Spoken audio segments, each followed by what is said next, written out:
Good afternoon, everyone. Welcome to this episode of Discuss with Gus. All right, let's get right into the letters. We have Deborah from Port Richey. And Deborah says, Good afternoon, everyone. Everything I'm reading deals with married couples or households receiving tax breaks, etc. I'm single and get no tax breaks. No children, no tax break. Not married, no tax break. See where I'm going with this, she says. I make around $52,000 annually and live paycheck to paycheck with very little savings. What I'll see, he says, what will I see for a tax break if the proposed is adopted?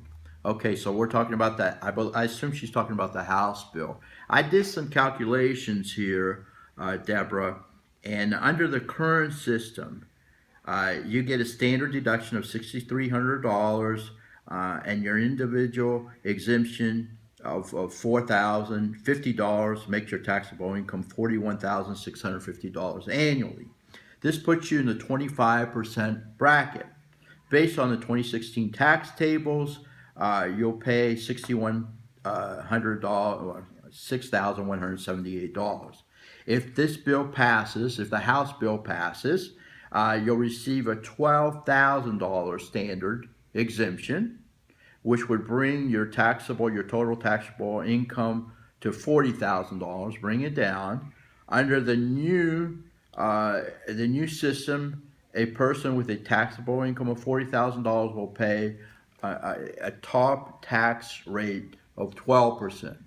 As opposed to the 25% tax bracket, which would mean that the tax due will be $4,800. So you'll save $1,378 under the new House plan. Now, again, this is a House plan.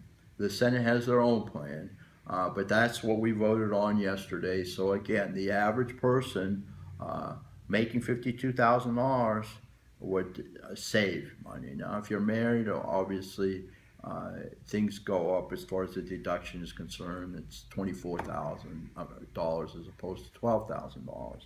So, under this scenario, Deborah does pretty well. All right, now we have Mary from Newport Richey.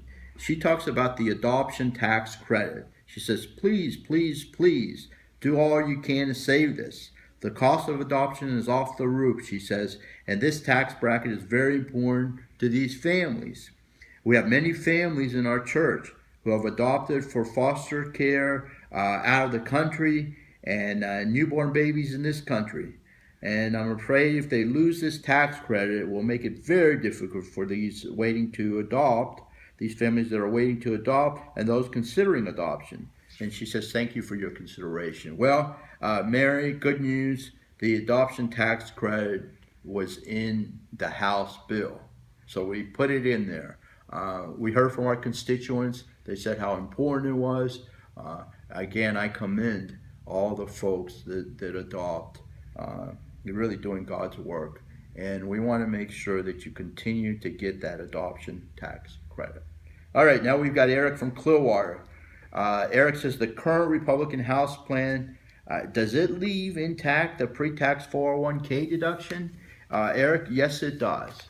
Yes it does. So we want to encourage savings. I got a lot of letters from my constituents with regard to that, and it does keep the 401k tax deduction.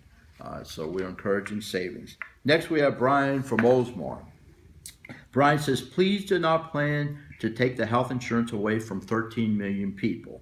Don't drive up premiums by hundreds or thousands of dollars per year and cut Medicare to pay for more tax cuts for millionaires, billionaires, and huge corporations. See, that's what he says. He says, don't do this, and we haven't. What you might be referring to, Brian, is the individual mandate that currently the Senate proposes to put it in their particular bill. And what that does under current law, the mandate requires people to purchase health insurance, even if they can't afford it. And if they don't purchase the insurance, they have to pay a penalty. I think that's wrong. So I'm for repealing the individual mandate. And that's the part with regard to the health insurance that you're probably referring to. So, we're working really hard. And you talk about Medicare, we're working to protect Medicare. Those are the letters that, a few of the letters that we got, emails we got this week. Keep them coming. Okay, keep them coming. It makes me a better member of Congress. Thank you very much. I wish everyone a happy Thanksgiving, and I'll talk to you next week.